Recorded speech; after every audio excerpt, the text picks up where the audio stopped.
자, 이번 주 화요일부터 수요일, 오늘 목요일이고요. 내일 금요일까지 여러분을 또 뵙게 될 것 같습니다. 자, 오늘 시장도 또 여러 가지 또 좋은 호재성 재료들이 나오면서 시장이 좋게 끝났는데요. 지금 시장은 이제 상반기를 마무리하는 6월 달을 바로 코앞에 두고 있습니다.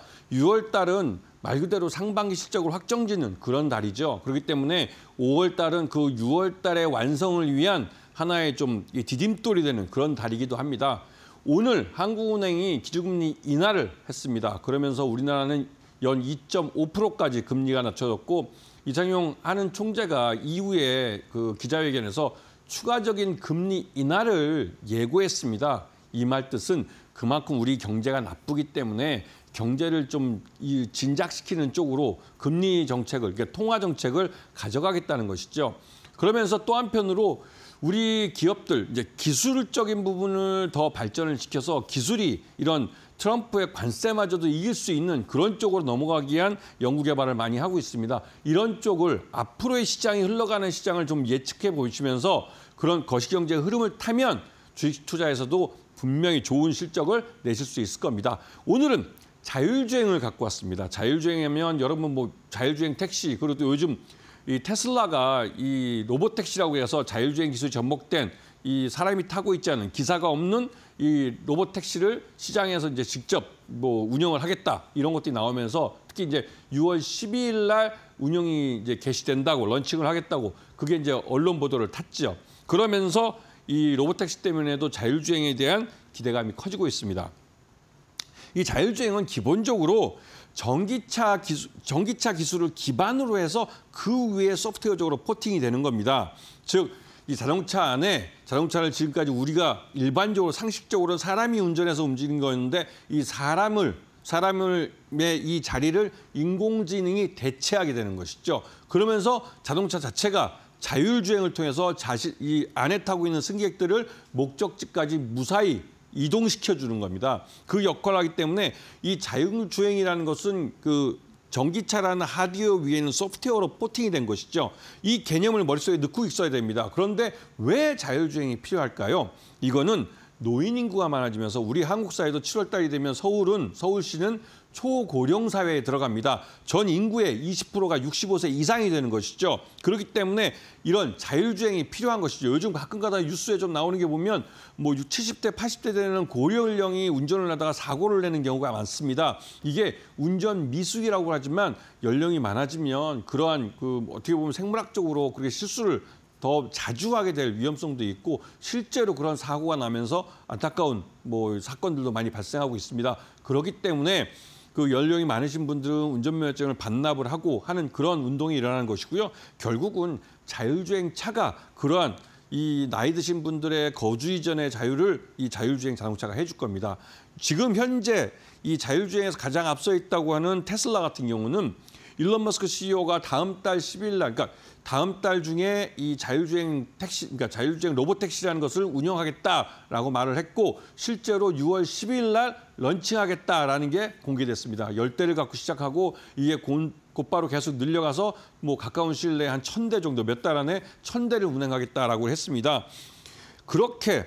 이렇게 로봇 택시를 런칭을 해서 운행을 하는 이유는 다른 무엇보다도 테슬라가 자신의 전기차를 다른 전기차 업체들과 차별화를 두면서 내 전기차, 그 테슬라의 전기차는 오토파일럿이라는 3단계 이상의 자율주행 기술을 갖고 말 그대로 이제 다른 전기차와 차별화되는 자율주행 기술을 보다 고도화된 기술로서 구현을 하면서 말 그대로 이제 자율주행이 되는 자동차를 내놓겠다는 것이죠.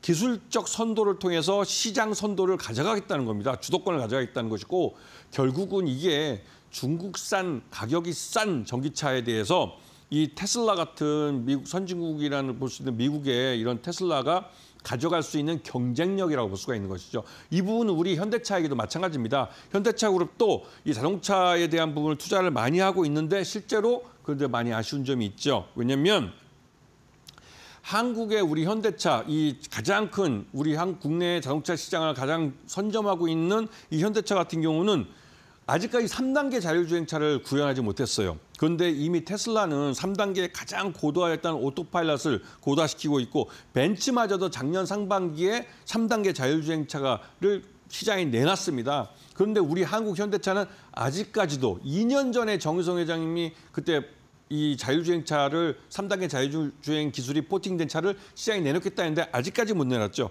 그것 때문에 현대차가 이제 발등에 불이 떨어졌습니다. 얼마 전에 올 연초에 그전에 현대차가 개발해왔던 이 자율주행 기술을 다 드러내고, 즉 정밀 지도와 센서와 라이다를 이용한 이 방식을 드러내고 이 테슬라처럼 카메라를 이용한 자율주행 기술로 전환하겠다라고 발표한 이유도 여기에 있는 것이죠.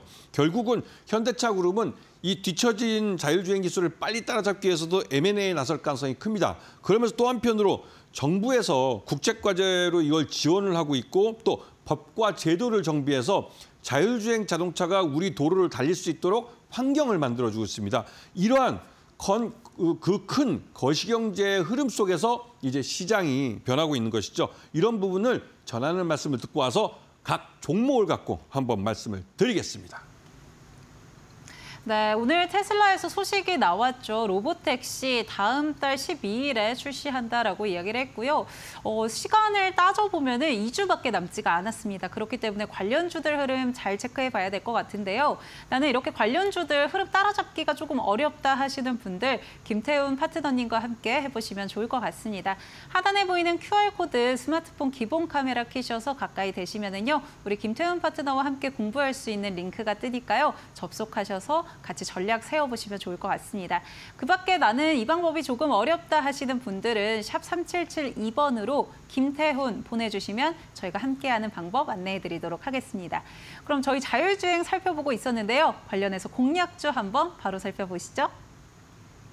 네, 지금 자율주행하면 우리 국내 시장에서 자율주행하면 현대차입니다. 현대차가 우리나라 자동차 시장 과점을 하고 있고, 이 가장 그래도 앞서 있는 기술을 갖고 있다지만 전 세계 글로벌 시장에 비춰봤을 때는 아직 부족한 부분이 많죠. 그런 점에서 지금 차트를 보시면 가장 대표적인 이 현대차에서 이런 자율주행 기술을 하고 있고 IT 쪽 기술을 하고 있는 회사입니다. 이 회사가 바로 현대오토에버죠. 현대오토에버라는 회사는 기본적으로 현대차 그룹 내 모든 IT 기술을 다 접목해서 이 회사가 다 처리합니다. 그리고 SI라고 해서 시스템 인티그레이트, 그러니까 시스템 통합을 하는 그 사업도 이 현대오토에버 회사죠. 그렇기 때문에 현대오토에버는 기본적으로 실적이 꽤 좋은 회사입니다. 그리고 이 회사는 결정적으로 정의선 회장이 지분을 갖고 있어요. 그렇기 때문에 현대차 그룹이 말 그대로 이제 지배구조 개편을 할 때 항상 이 현대오토에버에 대해서 얘기가 나옵니다. 그만큼 중요한 회사고요. 이 회사는 이런 자율주행 기술뿐만 아니라 이 전동화, 자동차 전동화에 대한 이 스마트 팩토리를 짓는 데도 있어서 그 공장이 제대로 스마트 팩토리가 되도록 하는 IT 기술도 이 회사가 제공을 합니다. 그리고 최근 들어서 현대오토에버는 그 보스턴 다이내믹스라고 현대차 그룹의 계열사가 있는데, 여기서 이 로봇이 자율주행으로 움직이면서 공장 내에서 자기 일을 찾아가도록 하는 그 자율주행 기술도 로보틱스에 접목시키려고 하고 있습니다. 그렇기 때문에 현대오토에버는 현대차 내에서 이런 자율주행 쪽 가장 그 핵심적인 기술을 갖고 있고, 그런 것 때문에도 성장을 할 회사입니다.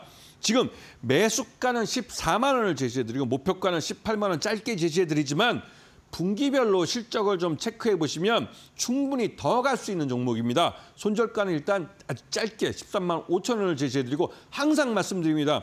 매수할 때는 분할해서 매수를 하시고 매수 단가를 가장 낮추면서 매수 수량을 가장 늘리는 쪽으로 잡으시면서 14만 원대부터 밑으로 내려가면서 매수를 하시는데, 손절가 13만 5천 원을 넘어가면 부분에서 일부 손절매를 치면서 그 손절매를 100주를 때렸으면 그 밑에서 101주를 더 낮은 가격에 사는 겁니다. 그렇게 해서 나중에 이게 다시 반등이 나올 때는 더 빨리 손익분기점을 넘어가면서 수익을 내게 되는 것이죠. 그렇게 하면 현대오토에버에서 충분히 좋은 수익을 낼 수 있습니다. 두 번째 종목입니다. 이 종목은 자동차용 카메라 공정 장비를 만드는 회사입니다. 그래서 테슬라가 주 거래처고, 지금 차트를 보시게 되면 많이 올랐다 내려왔는데, 이 내려온 이유가 대부분 1분기 때 이 테슬라 실적이 안 좋았기 때문에 그렇습니다. 그 말뜻은 테슬라가 주 거래처다 보니까 테슬라 실적이 좋으면 이 회사 실적도 좋고, 테슬라 실적이 나쁘면 이 회사 실적도 나쁩니다. 이런 그 상관관계를 잘 보시면서, 즉 이 종목에 대한 이런 기본적 분석을 좀 하시고, 이 종목이 어떤 특성을 갖고 있고 어떠한 사업을 갖고 어떠한 상품을 갖고 어떠한 제품을 갖고 돈을 버는지를 알고 계신다면 이 회사에 대해서 경영적인 아니면 시장 변화에서 어떤 리스크가 찾아왔을 때 이 종목을 계속 보유해 갈지 일부 손절매를 할지 아니면 여기서 추가로 누구 말대로 물타기를 할지 이런 부분을 판단할 수 있는 것이죠. 그래서 제가 여러분들에게 항상 강조하는 게 이 차트를 갖고 설명드리기보다는 기본적 분석에 대해서 설명을 드리는 겁니다.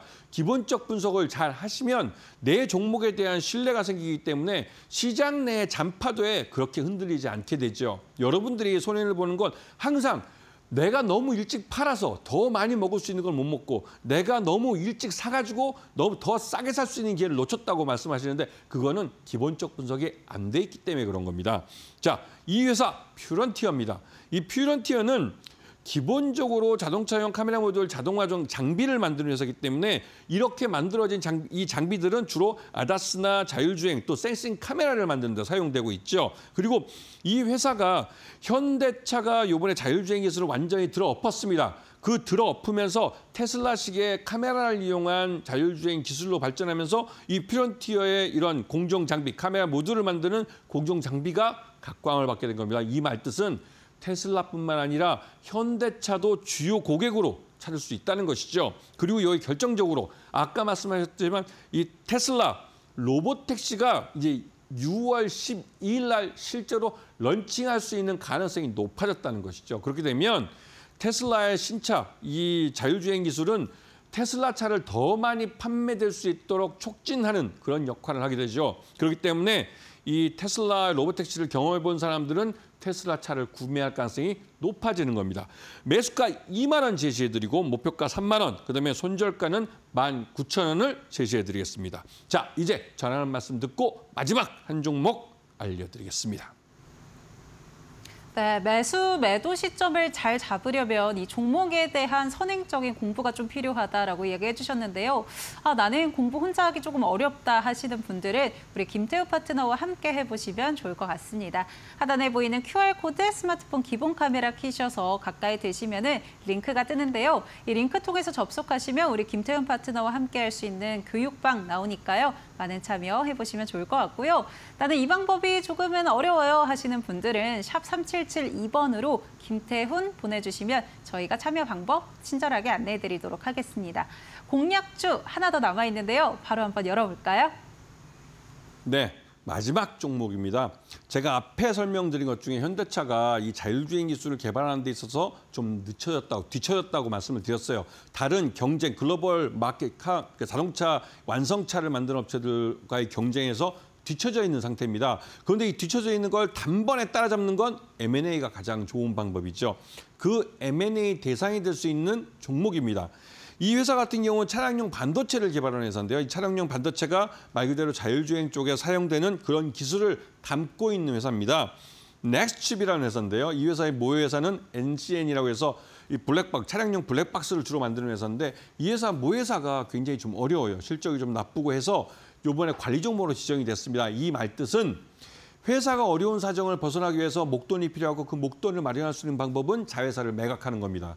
그건 이 NCN 쪽에서 갖고 있는, 그러니까 이 넥스칩이라는 회사의 경영권을 갖고 있는 회사가 사용할 수 있는 카드예요. 그리고 현대차는 자율주행 기술이 필요합니다. 그 자율주행 기술을 이 넥스칩이 갖고 있는 것이죠. 그렇다면 양쪽에서 이런 서로 그 의도가 맞다면 이 딜이 이루어질 수도 있는 것이죠. 어디까지나 제 상상이지만 말이죠. 자, 넥스칩은 기본적으로 자동차용 그 반도체 쪽에 이제 자동차용 지능형 카메라 영상 처리 기술을 갖고 있는 회사고요. 이거를 반도체에 포팅해서 그 반도체 칩을 판매하는 회사입니다. 그런데 현대차 자율주행 기술에 이 기술이 접목되고 있어요. 현대차 기술 중에 자동차 차량 중에 각 모델별로 하이엔드 제품들이 있습니다. 하이엔드 모델에는 이 회사 넥스칩의 기술이 접목돼 있습니다. 아파치라는 칩인데요. 여기에 ISP나 아다스 또 AHD, SoC 시스템1 칩 이런 쪽에 이 기술이 사용되고 있고 저도 이번에 그 와이프가 차를 바꿔서 현대차를 타봤는데 거기에 앞에 자동차 차 전면에 막 이런 것들 표시되고 하는 게 참 신기하더라고요. 그만큼 이 기술이 굉장히 많이 발전돼 있습니다. 그리고 넥스칩은 한국형 온 디바이스 인공지능 반도체 기술 개발 프로젝트에 참여하고 있습니다. 자, 매수가 7,000원 제시해드리고 손절가 6,500원, 목표가는 무려 14,000원 제시해드립니다. M&A가 실제될 경우에는 그보다 더 오버해서 슈팅할 수 있습니다. 그런 부분을 잘 보시면서 넥스칩을 공부해 보십시오.